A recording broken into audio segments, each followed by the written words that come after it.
Good morning to all. Myself, Suma Charantimat. Today, I'm going to teach EM subject for you all. Before starting off our subject, I welcome you all for our department, Electrical and Electronics Engineering Department. Okay, my subject is of electrical and electronic measurements.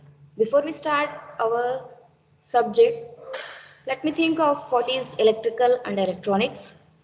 Is there any coincidence between those two, or else is there any relations in between of those two? Why we need of both subject in one, or if we can learn in a different way when we are taking a department, it's of electrical and electronics, it's combined of both. Okay, for that reason we will go through what all the measurements are there, which are the tools are there, so that we can measure some quantity with reference to our systems, how it is going to be operating. Okay, first we go with the subject.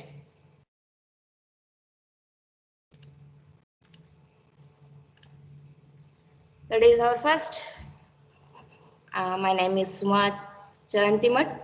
Okay, our first model, if you go with, the name is of measurement of resistance, inductance and capacitance.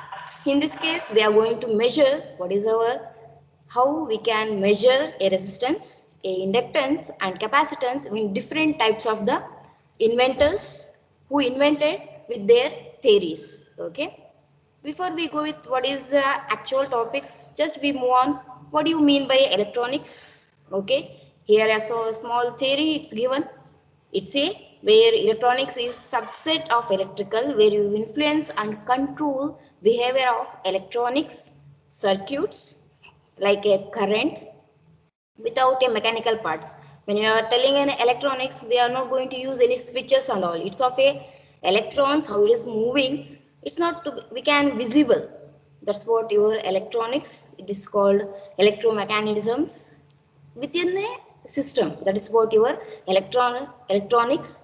When I go with the electric part, it's having some uh, higher voltage where it is going for, that is higher voltages, transformers, generators, fridges, it may be anything. Okay, and when you are going to think of a electrical thing, it's of a high voltage. When you are going to for electronics, it's a very low voltages, in terms of very small, within a 5 volts you can operate a whole system also in electronics. But when you come for your electrical, it requires a huge voltages. Okay, next.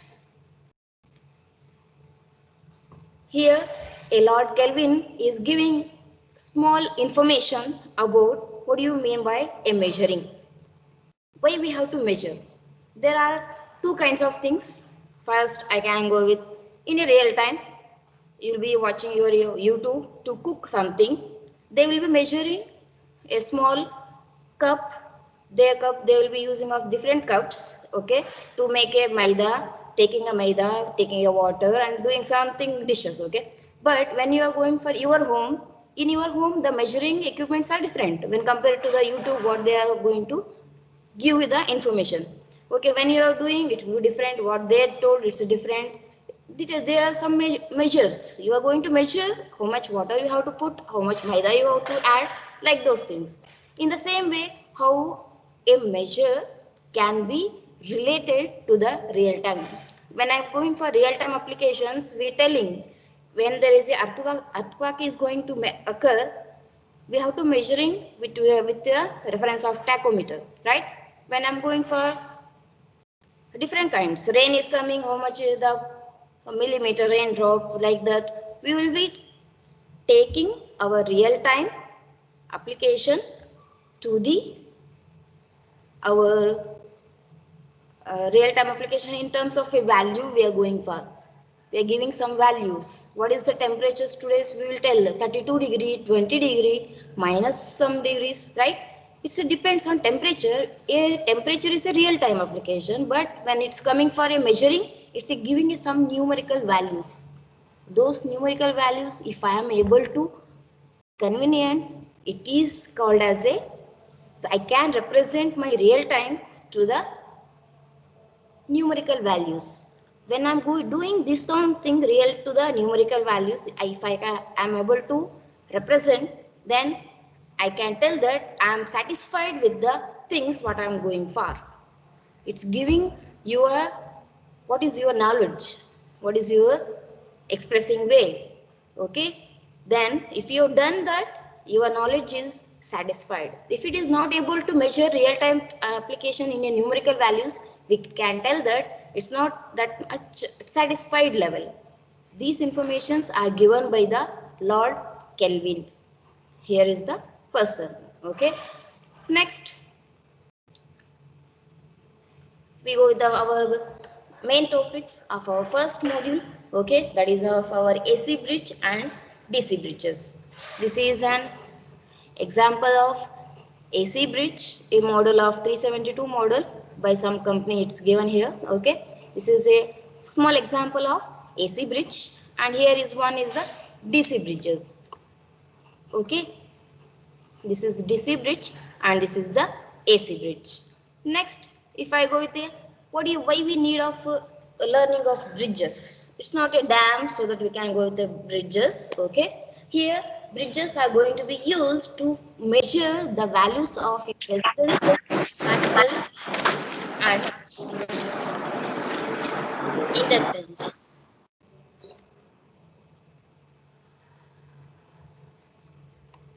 Okay, and by this we are in the bridges we are going to use of different things we can measure. It's I given the first uh, point. We can measure the frequency, phase angle and temperature by using of your bridges. Okay, next, if I'm going to use of bridges, I'm going to operate with a null indication principle.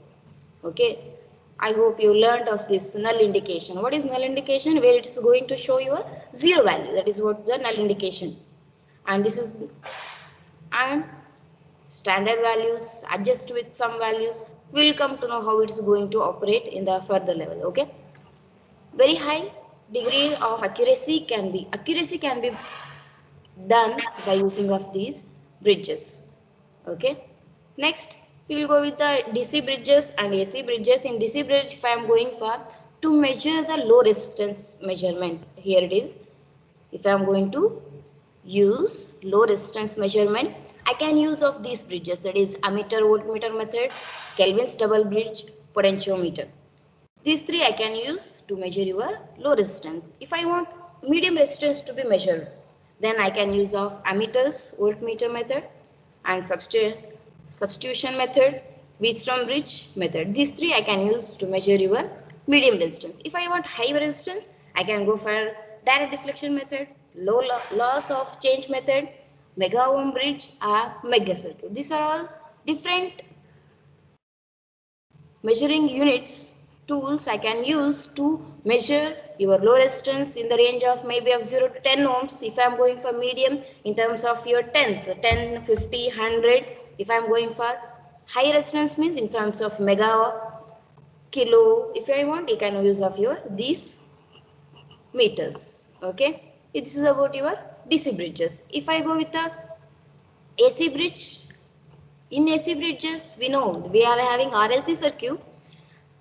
We have inductance and also of a capacitance. If I am going for inductance, I can use of these many bridges, that is Maxwell bridge, Maxwell inductance bridge, Maxwell inductance capacitance bridge and Hayes bridge, Anderson bridge, Owen bridge. These are all different bridges so that I can measure what is my inductance. The unknown inductance can be measured by using these of bridges. If I want to measure capacitance, I can go with the de Sauty bridge or else Shearing bridge. If I want one mutual inductance, there are again bridges, Carey-Foster, Heydweirler bridge, you can use of any bridge, okay. Then frequency measurement, we can use of Wayne's bridge. These are different bridges we can carry out to find your AC parameter and DC parameter. Yes, we are, so small information we got so that which bridges we can take. Next, we go with the first one, that is of your DC bridges.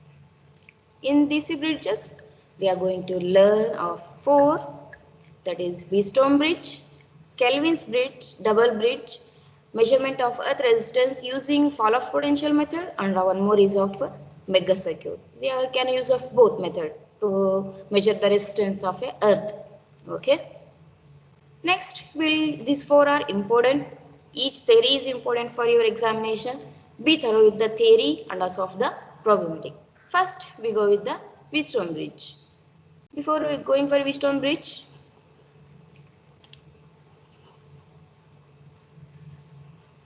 here it's going DC. Why it's the name is given as DC? Because the bridge what is going to use is based on the DC voltage signal.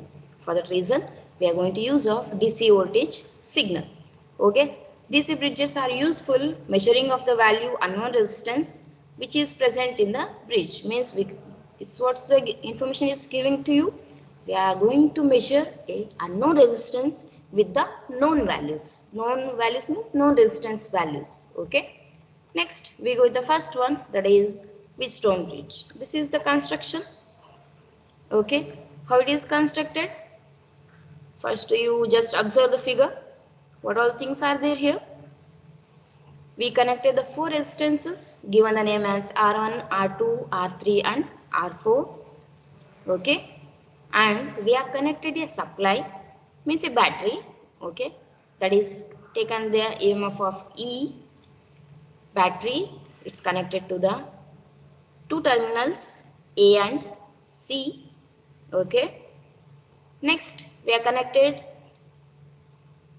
to the terminal B and D and galvanometer. Okay. And from A terminal to B terminal, we connected a R1, and from B to C, R2, and C to D, R3, and A to D, R4. Okay. We connected four resistances. Construction is like this. How to write a theory for this? First, you observe the figure. First line, the construction is as shown in the figure. That is easy for you all. Next, how to write?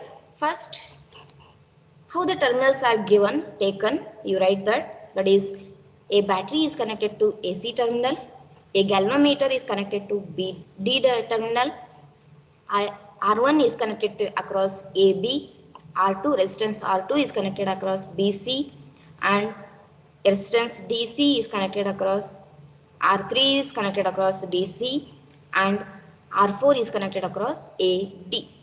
Okay. After this, you have to write the main points. In this, we call R1, R2 as ratio ohms. Okay. Then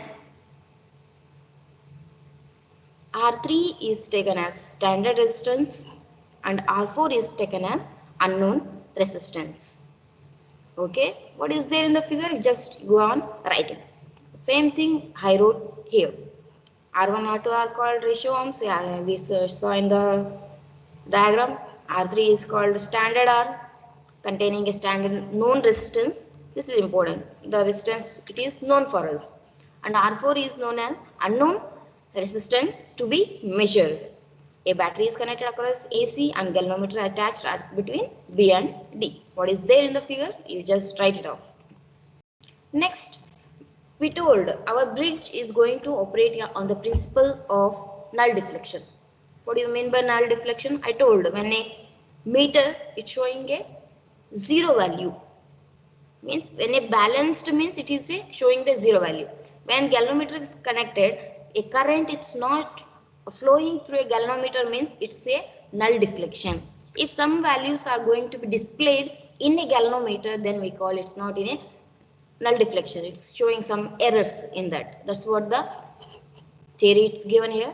When the bridge is balanced, the galvanometer carries zero current and it does not show any deflection.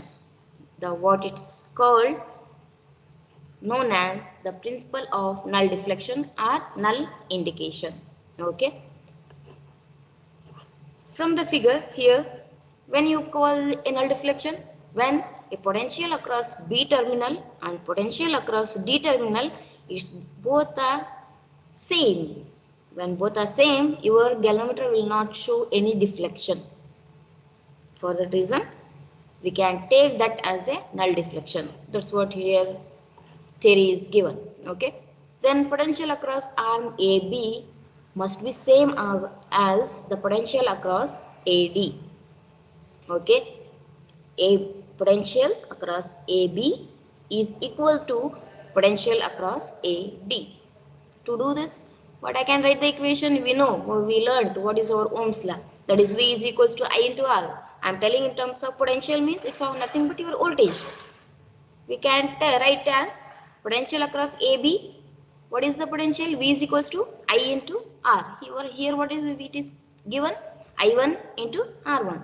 Just write here I1 R1 is equals to potential across AD, that is I2 and R4. I2 into R4. Next, because of galvanometer value is going to be 0, I can write I1 is going to be equals to I3, means this connection is not going to be much effect there. For that reason, current I1 is going to be equals to I3, then I2 is going to be equals to I4. Okay. Next, we done this. Hope you all understood. Next, take your equation as 1 and 2. Next, consider the battery path under balance condition, means we will be going to use of your battery. I will measure what is my I1 and also my I2, I3 and I4. Okay.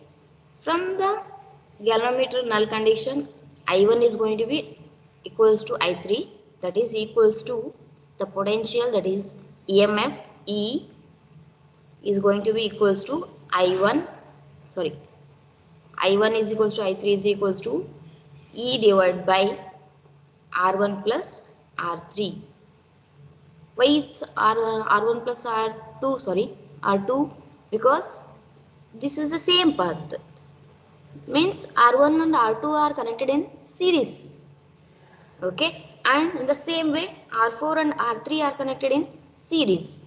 Okay. For that reason, I is equals to, what we will write in a, from the Ohm's law, I is equals to V by R. In the same way, I1 is equals to I3 is equals to E divided by R1 plus R3. Okay. In the same way, you write for I2 and I4, that is equals to E divided by R3 plus R4. Hope R3 and R4 are series connected for that reason. Then use of your equation 2, 3 and 4 in 1, because this is what your I1 E divided by R1 plus R2 into R1 is equals to, use the equation, this equation I2 into R4. I2 means I can write E divided by R3 plus R4 into R4. If you solve this, keep your R1 here, E get cancels, take your R3 plus R4 towards your left side and your R1 plus R2 towards your right side. Okay. Then solve for this. Then you, which one we want? We want unknown resistance, that is your R4. After solving this, you will be getting R4 is equals to R3 into R1 by R2. This is what balance condition of a Wheatstone bridge. This is very important. Draw the diagram first, write the theory. Next, take the balanced condition. Make sure your I1 is going to be equals to your I3, I2 is going to be equals to your I4 because of null indication of a galvanometer. Then find out your I1, I2, then substitute in equation, then you will get your what is the unknown resistance value. This is how we have to solve for the Wheatstone bridge. Yes, from this we came to know what we can write or how to measure a resistance value. Okay. Next, it's not, we can tell that our galvanometer, Wheatstone bridge will give exact value for the resistance. There is some errors may occur in the bridge. That's what, how to write of that, what we call the term for that. That's the term is known as your sensitivity. Sensitivity means It may be in terms of current sensitivity, voltage sensitivity, or else bridge sensitivity.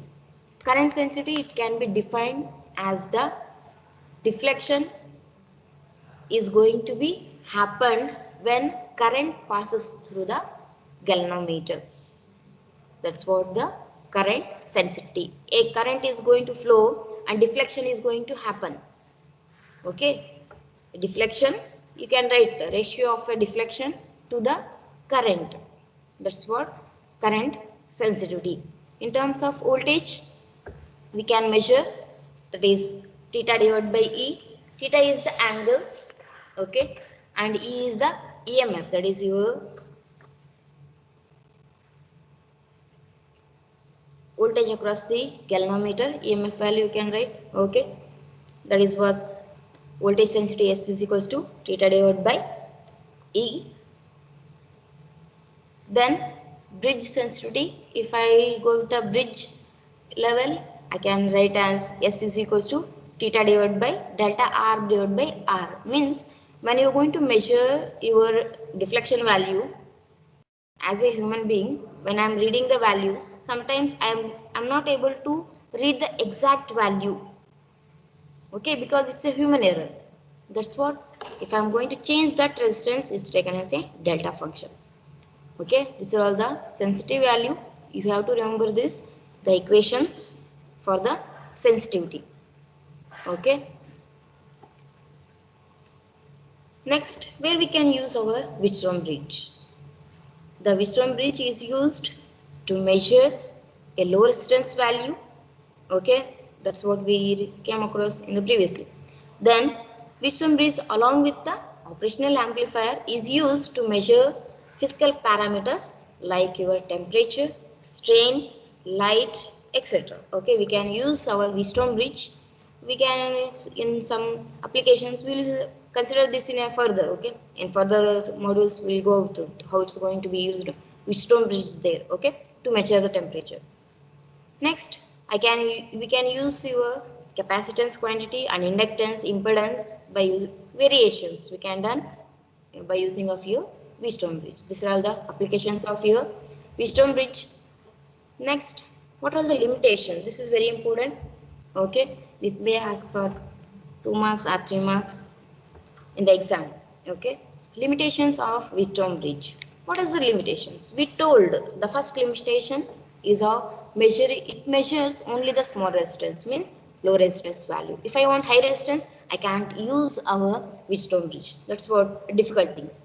When I'm going for next, it cannot be measured resistance in mega ohms. That's what it's told in the first and second points. First one is we can't measure low small values. When I'm going for huge values, it's not possible. Okay. Next, third, fourth one is heating effect in the galvanometer. Wheatstone bridge, because resistance, current, voltage, if it's all are there, means there is a heating effect. Okay. For that reason, heating effect as a result of current may permanently damage the resistors. Resistors are very small. Okay, for that reason, when high voltage or resistor current flows through a resistor, there is some possibility of damaging the resistors. That's what the heating effect. Next, used resistance must be very precise. Resistance value precise, that is the percentage is given as 1% or 0.1% at the cost highs. Okay, cost somewhat precise, if you remember that enough. Okay. Next, these are all the limitations are important. Go through this. Next, I am giving a small assignment for you all. This is a bridge.